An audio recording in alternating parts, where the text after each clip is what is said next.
ഒരു supporting artist എന്ന നിലയിൽ അവർക്ക് ഈ പറയുന്ന പോലെ ഒരു ഹോട്ടലിലാണെങ്കിലും അല്ലെങ്കിൽ അവരുടെ ഭക്ഷണത്തിലാണെങ്കിലും അത്തരം ഒരു തിരിച്ചു വ്യത്യാസം ഉണ്ടാകാറുണ്ടോ? എൻ്റെ അറിവിൽ അങ്ങനെ ഒരു വലിയൊരു വ്യത്യാസം ഞാൻ കാണുന്നില്ല. എല്ലാം നല്ല രീതിയിലാണ് ആൾക്കാർ ട്രീറ്റ് ചെയ്യുന്നത്, പ്രൊഡ്യൂസേഴ്സൊക്കെ എല്ലാവരും. പിന്നെ കുറേയൊക്കെ ഉണ്ടാവും. ഇപ്പം ഓരോ ആർട്ടിസ്റ്റിനും അവരുടെ ആ ഒരു ഹീറോ, സപ്പോർട്ടിങ് ആക്ടർ, അങ്ങനെയുള്ള സപ്പോർട്ടിങ് ഹീറോ ആക്ടർ മിക്കവാറും ഒക്കെ എല്ലാം സെയിം ആയിരിക്കും ഓൾമോസ്റ്റ്. പണ്ട് എത്ര വണ്ടിച്ചൊക്കെ കിട്ടിയിട്ടുണ്ട്? വണ്ടിച്ചൊക്കെ എനിക്ക് കുറേ കിട്ടിയിട്ടുണ്ട്. അല്ലേ? സുഖേട്ടൻ എപ്പോഴും പറയാം, പുള്ളിക്ക് എന്നെ ഭയങ്കര ഇഷ്ടമായിരുന്നു. പുള്ളി എടാ നീ ഒരു ചെക്ക് മേടിക്കാൻ, എൻ്റെ പുറകെ ഒരു സംഭവം എഴുതി മേടിക്കണമെന്ന് പറഞ്ഞു. അത് എഴുതി മേടിച്ച് കഴിഞ്ഞാൽ പിന്നെ അത് അതിനെന്തോ ശക്തമായ ഇതുണ്ട്. അത് ഞാൻ എപ്പോഴും ഓർക്കുന്നുണ്ട്. പക്ഷെ നമ്മളതൊന്നും നോക്കാറില്ല. പണ്ട് പിന്നെ അങ്ങനെ ഒരു ചെക്ക് പോയി എന്ന് വിചാരിച്ചിട്ടുള്ള അതിൻ്റെ കേസിന് പുറകെ പോകാനൊന്നും മെനക്കെട്ടിട്ടില്ല. വളർന്നു വരുന്ന സമയമാണല്ലോ, പോട്ടെ നിൽക്കും. അങ്ങനെ ഒത്തിരി പിന്നെ അത് ആദ്യം ഉണ്ടാവും, തീർച്ചയായിട്ടും ഉണ്ടാവും. കോംപ്രമൈസ് ഉണ്ടാവും. ഇപ്പൊ അത്തരം പ്രശ്നമൊന്നുമില്ലല്ലോ. ഇപ്പം ഒത്തിരി ഇതായി, ട്രാൻസ്പെറൻ്റ് ആയി കാര്യങ്ങളൊക്കെ. ഇപ്പം സ്ട്രെയിറ്റ് അക്കൗണ്ടിലേക്ക് പൈസ വരിക. പിന്നെ നല്ല ഒരു പണ്ടത്തെ സിനിമയിൽ നിന്ന് ഒരുപാട് മാറിയിട്ടുണ്ട് ആ ഒരു പേയ്മെൻറ്റിൻ്റെ കാര്യത്തിൽ. വളരെ കുറച്ചുകൂടെ ഒരു പ്രൊഫഷണലിസവും കാര്യങ്ങളൊക്കെ നടക്കുന്നത്. ഇപ്പോൾ ഈ നമ്മൾ പറഞ്ഞപ്പോൾ ക്യാരവാൻ്റെ ഒരു സമ്പ്രദായമൊക്കെ വന്നു. അന്നൊന്നും ആ ക്യാരവാൻ അങ്ങനെയൊന്നുമില്ല. നമ്മളൊരു മരച്ചോട്ടിൽ ഒരുമിച്ചിരിക്കുക, നമ്മൾ രസകരമായിട്ട് സംസാരിക്കുക, ഷൂട്ടിംഗ് കഴിഞ്ഞിട്ട് സംസാരിക്കുക, മറ്റു കാര്യങ്ങൾ പറയുക, അടുത്ത സീനെക്കുറിച്ച് നമ്മൾ ഒരുമിച്ചിരുന്ന് എന്തൊക്കെയാണ് ചെയ്യേണ്ടത് തീരുമാനിക്കുക. ഈ ഒരു ക്യാരവാൻ വന്നതോടും അതോടൊപ്പം മൊബൈലിന്റെ ഒരു വളർച്ച അല്ലെ, മൊബൈൽ എന്ന് പറയുന്ന സാധനത്തിനായിരിക്കും നമ്മൾ എപ്പോഴും ഇരിക്കുക, ഒന്നും അങ്ങോട്ടും കൂടി നോക്കുന്നുണ്ടാവില്ല. അത് സിനിമയെ എത്രമാത്രം ബാധിക്കുന്നു എന്ന് ചോദിച്ചിട്ടുണ്ട്. ക്യാരവാൻ നമുക്ക് വേണം, നമുക്കൊരു പ്രൈവസിയാണ്, കാരണം അല്ലെങ്കിൽ സെൽഫി എടുക്കാൻ ആളുകൾ, നമുക്ക് ടോയ്ലറ്റിൽ പോകണം, ഇതൊക്കെ സത്യമാണ്. പക്ഷെ അത് സിനിമയെ എത്രമാത്രം ബാധിച്ചിട്ടുണ്ടെന്ന് ഭാവിച്ചിട്ടും ചിന്തിച്ചിട്ടുണ്ടോ? സിനിമയെ ബാധിച്ചിട്ടുണ്ടോ എന്ന് ചോദിച്ചു കഴിഞ്ഞാൽ ഇതൊരു നെസസറി ആയിട്ടുള്ളൊരു കാര്യമായിട്ട് മാറി. കാരണം എസ്പെഷ്യലി സെൽഫോണിൻ്റെ കാര്യം പറഞ്ഞല്ലോ. പണ്ടൊക്കെ മരച്ചോട്ടിൽ നിന്നൊരു തുണി മാറിയാലും അല്ലെങ്കിൽ ഡ്രസ്സ് മാറിയാലും ആരും ഫോട്ടോ എടുക്കാൻ, ഇതിപ്പോൾ എല്ലാവരുടെയും സെൽഫോണുണ്ട്. ആദ്യം ആലോചിക്കുക, നമ്മൾ ഡ്രസ്സ് ചേഞ്ച് ചെയ്ത് ഫോട്ടോ എടുക്കുക, അത് സോഷ്യൽ മീഡിയയിൽ വരിക. പണ്ട് ഇതൊന്നും ഇല്ലല്ലോ, സോഷ്യൽ മീഡിയ ഇല്ല, സെൽഫോണില്ല.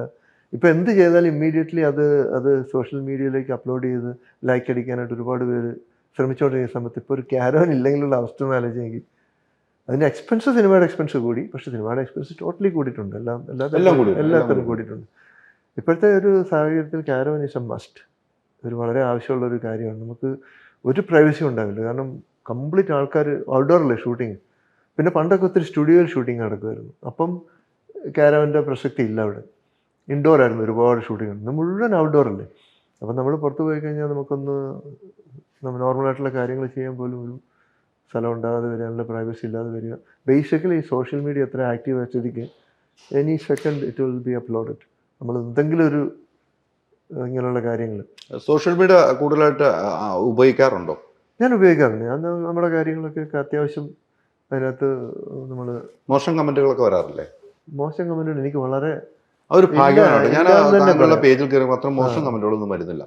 ഇത് ഇത്തവണ എന്തായാലും ഉണ്ടായിക്കോളും. നമ്മൾ ഇരിക്കുമ്പോൾ ഒന്നും ഉണ്ടാകാറുണ്ടല്ലോ, മതോത്സവം ആണെങ്കിലും ഉണ്ടല്ലോ.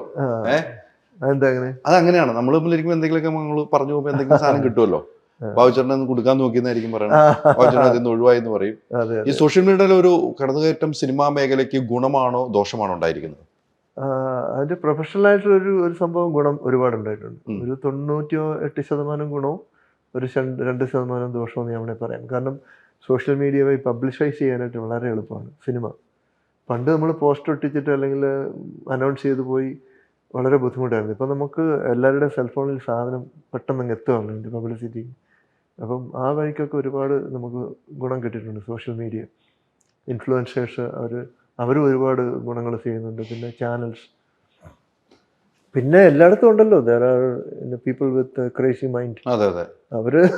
അവരവരുടെ സ്വഭാവം കാണിക്കാതിരിക്കില്ല, അവരത് കാണിക്കും, അത് കാണിച്ചുകൊണ്ടേയിരിക്കും. കാരണം അവർക്ക് അതിനുള്ള ഫ്രീഡം ഉണ്ടല്ലോ ഇപ്പം. കാരണം അപ്ലോഡ് ചെയ്ത് വിട്ടാൽ മതിയല്ലോ.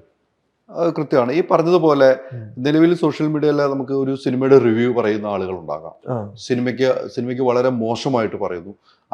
അവരുടെ ഒരു കാഴ്ചയാണ് സിനിമ, അവരുടെ വ്യൂ ആണ് സിനിമ.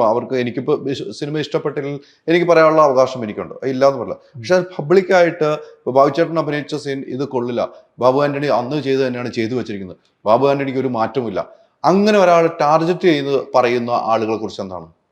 അങ്ങനെ എന്നെ ഇതുവരെ ആരും അല്ല, target ഞാൻ ഉദാഹരണം പറഞ്ഞു. ഉദാഹരണം Yes. അല്ല നമ്മളിപ്പം ഫോർ എക്സാമ്പിൾ ഇപ്പൊ മാത്രം. സോഷ്യൽ മീഡിയയിൽ ഇവര് എന്താണെന്ന് ചോദിച്ചു കഴിഞ്ഞാല്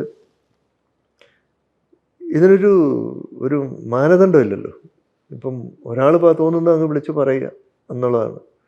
അത് നമുക്കൊന്നും ചെയ്യാൻ പറ്റത്തില്ല. കാരണം അതുപോലെ ഓപ്പണാണ് ഈ സോഷ്യൽ മീഡിയ എന്ന് പറയുന്നത്. ആർക്കും ഒരു കൺട്രോളും പറ്റത്തില്ല. എന്തെങ്കിലും അതുപോലെ അങ്ങനെയുള്ള കമൻറ്റ് വന്നാൽ മാത്രമേ ചിലപ്പോൾ അവർക്ക് അത് ബ്ലോക്ക് ചെയ്യാൻ പറ്റുള്ളൂ. അപ്പോൾ ഓരോരുത്തരും അങ്ങ് അവരുടെ അഭിപ്രായം അങ്ങ് വിളിച്ച് പറയാന്നുള്ളതല്ലാണ്ട് അല്ലെങ്കിൽ സിനിമയെക്കുറിച്ച് ബോധം ഉണ്ടായിട്ടോ അല്ലെങ്കിൽ ഒരു സിനിമ ഇങ്ങനെയൊക്കെ ആയിരിക്കണം അല്ലെങ്കിൽ അതിൻ്റെ സ്ക്രിപ്റ്റിങ്ങിനെ കുറിച്ച് ധാരണ ഉണ്ടായിട്ടൊന്നും ആയിരിക്കില്ല ചിലപ്പോൾ അവർ പറയുന്നത്. അവരൊരു പേജ് ഉണ്ടാക്കുന്നു. ആ പേജിൻ്റെ പബ്ലിസിറ്റിക്ക് വേണ്ടിയിട്ട് നോക്കുമ്പോൾ സിനിമയാണ് ഏറ്റവും ബെസ്റ്റ് ക്യാച്ച് അല്ലെങ്കിൽ ഒരു ആക്ടറാണ് ഏറ്റവും വലിയ ക്യാച്ച്. അവരെക്കുറിച്ച് അങ്ങ് പറയുന്നു. അപ്പോൾ അവിടെ കുറേ ആൾക്കാർ പോയി അത് ക്യൂരിയോസിറ്റി ഉണ്ട്, അവർ കാണുന്നു. അങ്ങനെയൊക്കെയാണ് it's part of the world. There is nothing you can do about it. പക്ഷേ ഇത്തരം ഒരു നിയമങ്ങൾ കേരളത്തിൽ ഉണ്ടെങ്കിലും, സൈബർ നിയമങ്ങൾ ഉണ്ടെങ്കിലും അത്രമാത്രം പ്രസക്തമല്ല. പക്ഷേ ഇപ്പൊ ദുബായിലൊക്കെ ഞാൻ വന്ന് കുറെ ആളുകളോട് സംസാരിച്ചപ്പോൾ എനിക്ക് മനസ്സിലായിട്ട് ഇവിടുത്തെ നിയമങ്ങൾ വലുതാണ്. നമ്മൾ സോഷ്യൽ മീഡിയയിലൂടെ തന്നെ ഒരാളെ നമ്മൾ കളിയാക്കുകയോ അവർക്ക് ഹെർട്ട് ചെയ്യുന്ന സംഭവം ഉണ്ടെങ്കിൽ കേസെടുത്തതിൽ വലിയ രീതിക്ക് ഗുരുതരമായ ഒരു കുറ്റമായി കാണുന്നു എന്നാണ്. അല്ലെ, അത്തരം ഒരു നിയമങ്ങൾ നമ്മുടെ നാട്ടിൽ കേരളത്തെ സംബന്ധിച്ചിടത്തോളം അത്തരം ഒരു നിയമത്തിന് ഒരു വലിയ പ്രാധാന്യമില്ല എന്നാണ് എനിക്ക് തോന്നുന്നത്. അതുകൊണ്ടൊക്കെ ആയിരിക്കും ഇതുപോലുള്ള ഒരു. അമേരിക്കയിൽ എങ്ങനെയാണ്? അമേരിക്കയിലൊന്നും അങ്ങനെ ഒന്നും നടക്കില്ല. കാരണം അവിടെ അവർ എന്തെങ്കിലും ഒരു പ്രശ്നം ഉണ്ടാക്കി. കാരണം ഓരോ വ്യക്തിയും വളരെ ഇമ്പോർട്ടൻ്റ് ആണ്. നമ്മൾ വിചാരിക്കും അമേരിക്ക വളരെ ഫ്രീ ആയിട്ടുള്ളൊരു കൺട്രിയാണ്. അമേരിക്ക ഭയങ്കര സ്ട്രിക്റ്റ് ആയിട്ടുള്ളൊരു കൺട്രിയാണ്.